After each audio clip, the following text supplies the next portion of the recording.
All right, we are here with the one, the only, Mr. David Blue. How are you doing today, sir? I'm good. I kind of wish I was a Cylon so you couldn't say I'm one and only.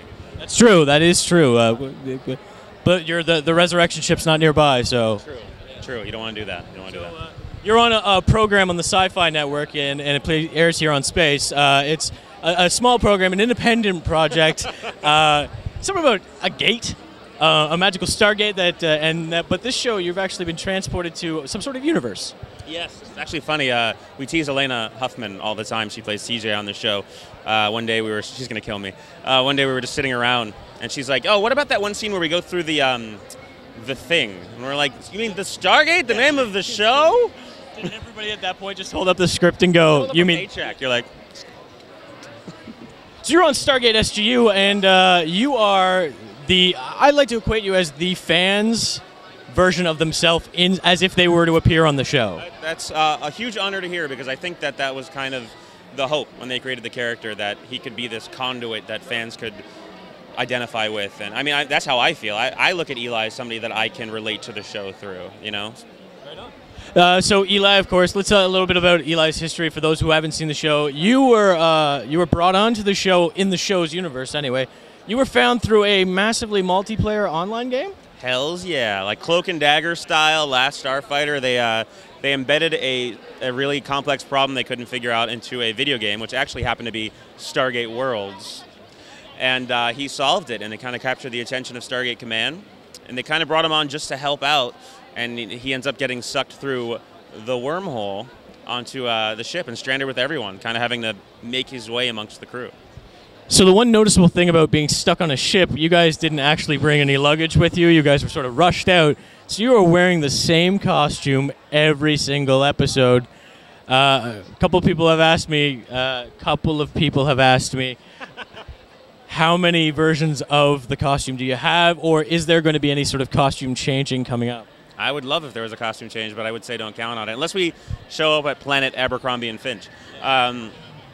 I mean, that's the one thing that I love about it, because it is very real. You know, one of the best things about this version of the show is that we can't go home at the end of the day. We can't go back to our, girlfriends, husbands, and wives. We're stuck where we are, and part of that is not having the supplies, being stuck in the same clothes.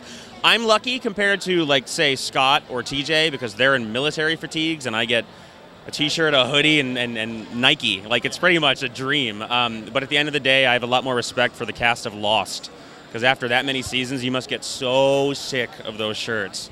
But they're about 12. We have about 12 to 15 different things, and it's a testament to the costume designers, because I'll be wearing a shirt, and there'll be a later scene. They're like, "You got to change your shirt." I can't tell the dip, and they're like, "This one's more faded in the U." Like, I have no idea, but that's what their job is. This one's been wet 3 times. This one's only been wet twice. So that shows my problems with sweating, which I'm dealing with right now. There are a few times where I'll start sweating in a scene, and the next scene they'll come down with a spray bottle. We have to match. It's pathetic.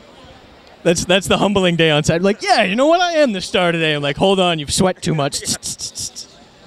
So Eli's there. You interact. You're not just the fan, but you interact with the stars of the show. You are there with not just the stars, but like some acting heavyweights. One, Mr. Robert Carlyle, who plays Dr. Rush, and the other gentleman's name that escapes me. Phillips, Ming Na, Louis Ferreira, Brian J. Smith, Elise Levesque, Richard Dean Anderson. We're not name dropping, but no. Let me pick those up. So tell me a little bit about those interactions and how you sort of started out with that, and how it's sort of grown as a cast and that sort of dynamic. It's great, because from the beginning, everyone knew everyone on the show comes from a place of a lot of acting training. Like, everyone comes from theater. Everyone comes from doing this not for fame, not for money, because they love it. And that's the attitude from the beginning. Like, I hate to quote Ryan Robbins, but there's no divas on this set. Everyone wants to be there. And that's kind of started from Robert Carlyle on down. I remember the first shot we really ever did in the gate room, coming through the gate. He was supposed to have a stunt double coming through, and he didn't. He just threw himself to the ground, and he kind of set the tone where everyone's like, we're here to make something good. And I think the most genuine people I've met are people like Lou Diamond Phillips, who will take you out for a drink, cook dinner for you, or make a joke on set. Like, he is a great guy, and it makes going to work every day fun, and I think it translates to the screen, I hope. Definitely. I mean, again, as a fan watching the show, you'd notice that it's a very different Stargate. Now, you've been compared to another well-known shot Vancouver series. You mentioned Battlestar Galactica. You guys are neighbors with the Caprica crew, correct? Yeah, well, we shoot at different schedules, so we end up actually not running into each other. But I've become close friends with Alessandra Torresani and Sasha and Isai actually from Caprica. They're really cool people. I think actually everyone on the network, everyone in the sci-fi world, there's something about sci-fi as a genre that really attracts this isn't a self-compliment, really fun, really cool people to be around. And I feel like every time I meet people from other shows, we end up becoming friends. Like it's a cool family. So I guess the big question the fans sort of are going to slowly hint at on the Twitter is, will Mr. Blue be appearing on a Caprica perhaps in the background? Oh, I would love to. I'm such a huge fan of Battlestar and Ron and David that I would absolutely love to. I was so bummed when Battlestar ended because I saw it going away, my opportunity, like Lost. I auditioned for Lost a couple times, and the day that it ended, I was just like, no! Oh. Yeah, that's when I start writing fan fiction. David walks in. I come in and it's you and I will be the new Hurley and Ben team. Hell yeah! Hell yeah! You were a good number 2. Thank you. I was, I didn't mean to try to kill you, but hey, what happens. I loved the ending of Lost. Did you? I enjoyed it. I actually felt sort of gratified. I also love the various interpretations of it, where they do the pan out and it's actually the teardrop of Chuck Norris. I haven't seen that one. It's epic. I'll show you it later. So moving on to the internets, you yourself are a self-confessed internet fan. You're a Twitter bird, correct? Yeah, I'm on Twitter so much that my fellow castmates draw pictures of me twittering to tease me. How have you found the Twitter experience, and where are you at Twitter? Where am I? It's very simple. It's twitter.com/DavidBlue. I love it. I've been on Twitter since Ugly Betty, actually. It was just something that I went on more to record my thoughts and kind of say something funny that happened. And it turned into a great way to interact with the fans. It's being a huge nerd myself, like when I love Star Trek Next Generation, if I wanted to get Jonathan Frakes' autograph, I had to find out who his agent was. I had to send a self-addressed stamped envelope. And now you can just email somebody directly. You can Twitter them, and probably they'll see it or they'll ignore it. I did sign his butt. On the panel, I signed his butt. And I'm proud of it. Sorry. That'll be fun. But it's nice to have that. It's scary, but it's nice to have that accessibility, to be able to actually reach people. And I kind of like giving that back to people. Like, I still feel honored that people give a crap that I exist. Like, I feel like anytime I sign something, I'm making it less valuable. So if somebody wants to talk to me and I can do that for them, then heck yeah. So we're in the Twitter. We're doing the full circle. You're a self-professed geek. Are you a gamer? Do you play any video games? Anything to do? What are you playing right now? Unfortunately, because of the shooting schedule, we run out of time. But I have all the consoles: 360, PlayStation, Wii. I prefer 360. Yes. Hell yeah. Oh God, where's my? There's so many that I've loved lately. I'm a big fan of anything RPG or action. I tend to avoid sports games. I'd rather play the sports. I liken it to porn. I'd rather be playing the game as opposed to pretend playing the game. That'll be a fun little clip. My favorite games were actually back on the Super Nintendo, like Chrono Trigger. Secret of Mana.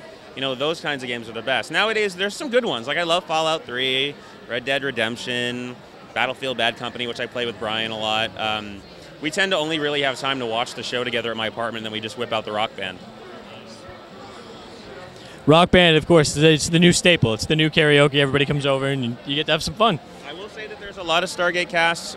I have video of singing Rock Band at my apartment, which I'm sure a lot of people will never see. But we're talking about whether or not we should do it live at a convention at some point. So season 2 is coming up. Tell us a little bit about that. I saw a sneak peek of the episodes, but for the fans out there who haven't seen it yet, tell us a little bit about what's coming up for both Eli and the show. It's crazy. Season 2 kind of goes a little nuts. I liken season 1 to a roller coaster going up the incline, and the second half started the descent, and then this is all the twists and turns. So much crazy stuff. New aliens, new planets, new explorations. We explore more of the Destiny. I hate giving it away, so plug your ears if you don't like spoilers, but Rush does discover the bridge and doesn't necessarily let everyone else know. And my favorite storyline is Eli gets a little lovin'. Eli finds himself a little bit of action. Can you say names as to whom, or? I won't say who. I will say it's unexpected, but I will tease and tell people that it's actually not Chloe. Yet. I'm quite ecstatic it's not Chloe because, as like I said, being that nerd, I've been that guy. I pine for it, man. I'm just like, no, back away, not today. I do have to say, though, and this is something that I think a lot of people don't realize, Eli and Chloe had a connection at first. Yeah. It wasn't just unrequited, like, oh, she's pretty in the background, which I've done a million times in my life. It was, they had a connection, but she was interested in Scott and kind of went in that direction. And it's kind of grown to a point where it's a long love. But I think they've both, especially in that last few scenes of season 1, they really started to appreciate their friendship and their connection they had. And I think they're both kind of scared of ruining it. They both are so valuable to each other that they don't want to mess it up. And I think that definitely continues on through season 2. But more than that, I'm very happy with where they're going with Eli this season. He's starting to really come into his own. He's starting to take responsibility and realize his place on the ship and kind of grow up in a way. I like it. Stargate Universe, teaching life lessons and entertaining at the same time. Aliens and having fun. Exactly. So lastly, we are dorkshelf.com, so we're going to have to ask this. What is on your dork shelf? What do you show off to your friends when they come into your home? I have a lot. Much like TV and film, I watch everything, so I collect everything too. I have everything from a signed Eddie Izzard Dress to Kill DVD to I have a Hellboy stuffed animal that I bought at Comic-Con actually this year.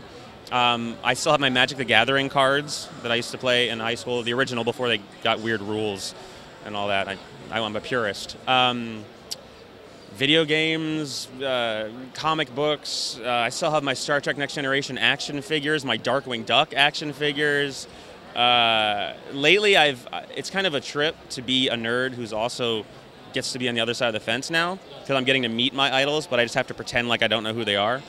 So I have like pictures of me with like Stan Lee and pictures of me with Jonathan Frakes and Joss Whedon that I just kind of frame and don't tell anyone. I put up on like a shrine and just worship at the altar.